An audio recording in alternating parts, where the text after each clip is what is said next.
சினிமாகான் 2025 நடந்துட்டு வருது. இதில ஏகப்பட்ட ப்ரொடக்ஷன் கம்பெனிஸ் அவங்களோட பிரசன்டேஷன்ஸ வந்து பண்ணுவாங்க. அந்த வகையில வந்து பார்த்தீங்கன்னா, already Sony and Lionsgate அவங்களோட பிரசன்டேஷன முடிச்சு, இப்போதைக்கு வார்னர் பிரதர்ஸுமே அவங்களுடைய பிரசன்டேஷன வந்து முடிச்சுட்டாங்க.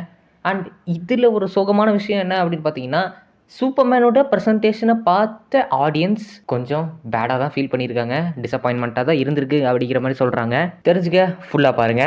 நம்ம WB ஸ்டார்ட்டிங்லயே பால் தாமஸ் ஆண்டர்சனோட ஒரு படமான ஒன் பேட்டில் ஆஃப்டர் அனதர் அப்படிங்கிற அந்த படத்தோட பிளேயர் சொல்லி போட்டு ஸ்டார்ட் பண்ணியிருக்காங்க.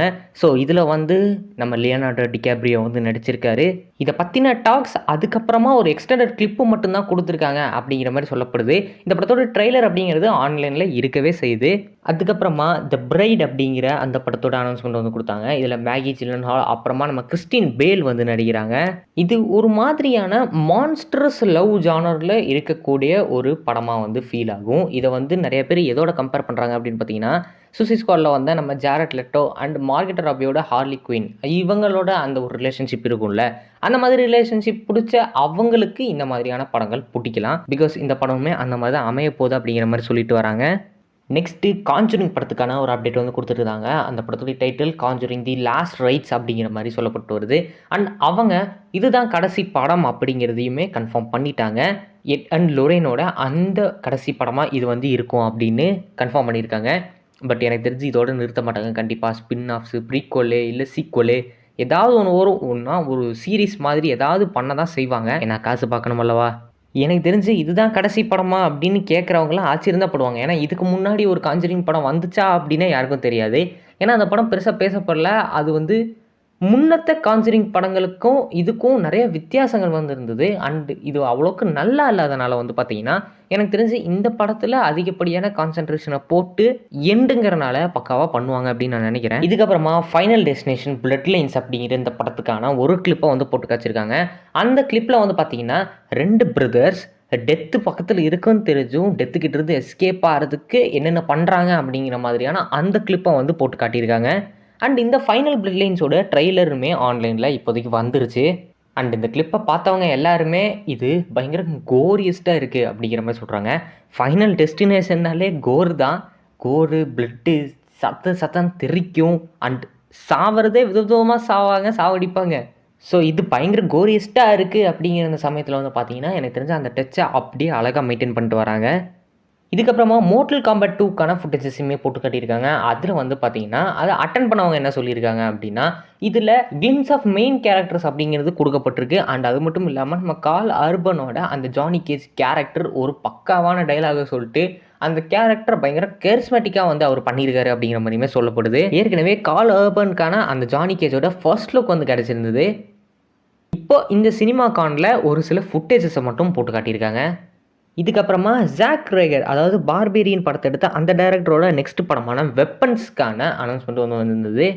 அண்ட் இதில் வந்து பார்த்தீங்கன்னா நம்ம ஜாஷ் ப்ராலின் தான் லீடாக வந்து நடிக்க போகிறாரு.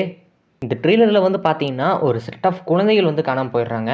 அப்படி காணாமல் போன குழந்தைகளை வந்து பார்த்தீங்கன்னா இந்த பேரண்ட்ஸ் அப்படிங்கிறவங்களாம் தேட ஆரம்பிக்கிறாங்க. அப்படி தேடும்போது தான் அவங்களுக்கு தெரியுது அவங்க எல்லாருமே பொசஸ் பண்ணப்பட்டிருக்காங்க அப்படின்னு சொல்லிட்டு.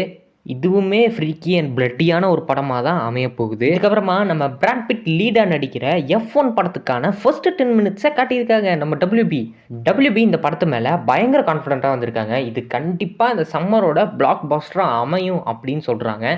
இந்த படத்தை எடுத்தவர் நம்ம டாப் கன் மேவரிக்கோட டைரக்டர். இந்த படத்தோட ட்ரெய்லருமே ஆல்ரெடி ஆன்லைனில் வந்துருச்சு. ரொம்ப நாள் ஆச்சு, நான் பார்த்துட்டேன். ரொம்பவே இன்ட்ரெஸ்டிங்கான ஒரு படமாக தான் இருக்கும் அப்படின்னு நான் நினைக்கிறேன். தலைமை பிராட் பிட் மனுஷன் என்ன மாதிரி இருக்காருங்க. அவரோட அந்த சாம்னஸ் மட்டும் குறையவே மாட்டேங்குது. எனக்கு தெரிஞ்சு இந்த படம் உண்மையாலே ஒரு பிளாக் பஸ்டராக அமையலாம். ஏன்னா ட்ரெய்லர் ரொம்பவே இன்ட்ரெஸ்டிங்காக வந்துருந்தது அண்ட் குவாலிட்டியாகவும் இருந்தது.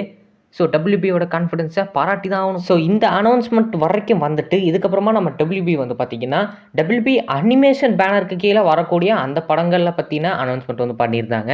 இதில் வந்து IP படங்களும் இருக்கும் அண்ட் ஒரிஜினல் கண்டென்ட் பேஸ்டான படங்களுமே இருக்கும் அப்படிங்கிற மாதிரி சொல்லப்பட்டு வருது. அனிமேஷன் படங்கள்லையுமே இன்னி அவங்களோட ஃபோக்கஸ் வந்து அதிகமாகும் அப்படிங்கிறதும் சொல்லியிருக்காங்க.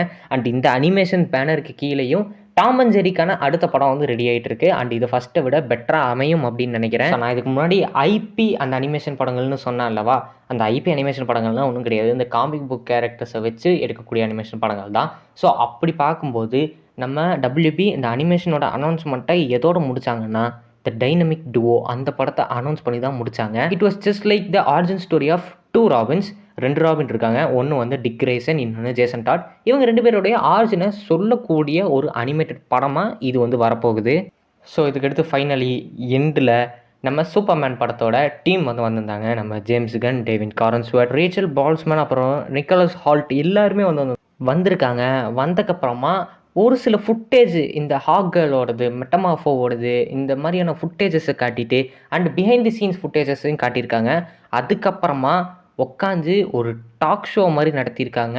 அதில் தான் ஆடியன்ஸ் பயங்கரமாக டிசப்பாயிண்ட் ஆகியிருக்காங்க. ஏன்னா இந்த சூப்பர்மேன் படத்தை எடுத்து நம்ம ஜேம்ஸ் கன் அண்ட் அதில் நடித்த ஸ்டார்ஸ் எல்லாருமே ஒரு 1/2 மணி நேரம் உட்காந்து நமக்கு தெரிஞ்ச பழக்கப்பட்ட விஷயங்களை மட்டுமே பேசி பேசி பேசி ஒப்பேற்றிருக்காங்க. ஸோ இதில் தெரிஞ்சுக்க இன்ட்ரெஸ்டிங்காக எந்த விஷயங்களுமே இல்லை அண்ட் புதுசாக எந்த அப்டேட்டுமே கொடுக்கல எக்ஸப்ட் இந்த ஃபுட்டேஜஸ். கிட்டத்தட்ட ஒரு ப்ரெஸ் மீட் ஈவெண்ட் மாதிரி தான் இருந்துச்சு அப்படிங்கிற மாதிரியெல்லாம் அந்த ஆடியன்ஸ் வந்து சொல்லியிருக்காங்க. இதனால் அவங்க ஹேட்டட் பரப்புகிறாங்க, நெகட்டிவிட்டி ஸ்ப்ரெட் பண்ணுறாங்க அப்படின்னு கிடையாது. அவங்க எதிர்பார்த்தது ஒரு பிராண்ட் நியூ ட்ரெய்லர் வரும் கண்டிப்பாக. ஏன்னா படம் வந்து கூடிய சீக்கிரமே ரிலீஸ் ஆக போகுது. அதுக்காக ப்ரொமோஷன் பண்ணி தான் ஆகணும் அப்படின்னு சொல்லிட்டு ட்ரெய்லர் காட்டுவாங்க அப்படின்னு நினச்சா பிஹைண்ட் தி சீன் ஃபுட்டேஜும் சில ஃபுட்டேஜ் இந்த ஹாக் கேர்ள் அந்த ஃபுட்டேஜ் எல்லாம் காட்டிட்டு அண்ட் டாக் ஷோ நடத்தினா எப்படி டிசியே இதை நம்பி தான் இருக்குது. கண்டிப்பாக இதுக்கான மார்க்கெட்டிங் டீம் உட்காந்து வேலை செய்யணும். மார்க்கெட்டிங் ஒழுங்காக பண்ணலைன்னா படம் சரியாக ரீச் ஆகாது. பல டிசி ஃபேன்ஸ் இன்னும் ஜேம்ஸ் கன்னை மட்டுமே நம்பி உக்காந்துருக்காங்க ஹோப்பை கையில் வச்சுக்கிட்டு. ஏன்னா அந்த படம் பேசப்படணுங்க. ஏன்னா டேவிட் காரன்ஸ்வர்த்துமே போட்டு உழைப்பு போட்டிருக்காரு, ஸ்வெட்டு பண்ணியிருக்காரு, அவர் உடம்பு ஏற்றிருக்காரு. ஜேம்ஸ் கன்னுமே நிறையா கஷ்டப்பட்டு தான் இந்த படங்கள் வந்து எடுத்திருக்காங்க. ஸோ அதுக்கான ஒரு மார்க்கெட்டிங் எஃபர்ட்டை வந்து அவங்க போட்டால் மட்டும்தான் ஆடியன்ஸ் மத்தியில் இந்த மாதிரி சூப்பர்மேன் படம் பார்க்க போகணும் அப்படிங்கிறத ரிஜிஸ்டர் பண்ண மாதிரி இருக்கும். காமிக் புக் ஃபேன்ஸாக இருக்கட்டும், சூப்பர்மேன் ஃபேன்ஸ் இருக்கட்டும், அவங்களாம் கண்டிப்பாக வந்துடுவாங்க. பட் ஜென்ரல் ஆடியன்ஸுக்கு கொண்டு போய் சேர்த்தா தான் மேக்ஸிமம் ப்ராஃபிட் பார்க்க முடியும். அதுக்கு மார்க்கெட்டிங் ரொம்பவே அவசியம். என்ன கேட்டால் இந்த சினிமாக்கான சூப்பர்மேன் டீம் சரியாக யூஸ் பண்ணிக்கல அப்படின்னு தான் நான் சொல்லுவேன். உங்களுடைய தாட்ஸ் என்ன அப்படிங்கிறத மறக்காமல் கீழே கமெண்ட் பண்ணுங்கள். அண்ட் இதை தொடர்ந்து யூனிவர்சல், பாராமவுண்ட், அதுக்கப்புறமா ஃபைனலாக டிஸ்னி அவங்களோட ப்ரெசன்டேஷன் வந்து பண்ணுவாங்க. எல்லாத்த பற்றியுமே தொடர்ந்து வந்து பார்ப்போம். இதில் எந்த ப்ராஜெக்ட்டுக்கு நீங்கள் வெயிட் பண்ணிட்டு இருக்கீங்க அப்படிங்கிறத மறக்காமல் கீழே கமெண்ட் பண்ணிட்டு வீடியோ பிடிச்சிருந்தா லைக் பண்ணிட்டு நம்ம சேனலை சப்ஸ்கிரைப் பண்ணிக்கோங்க. சரி ஓட்டா.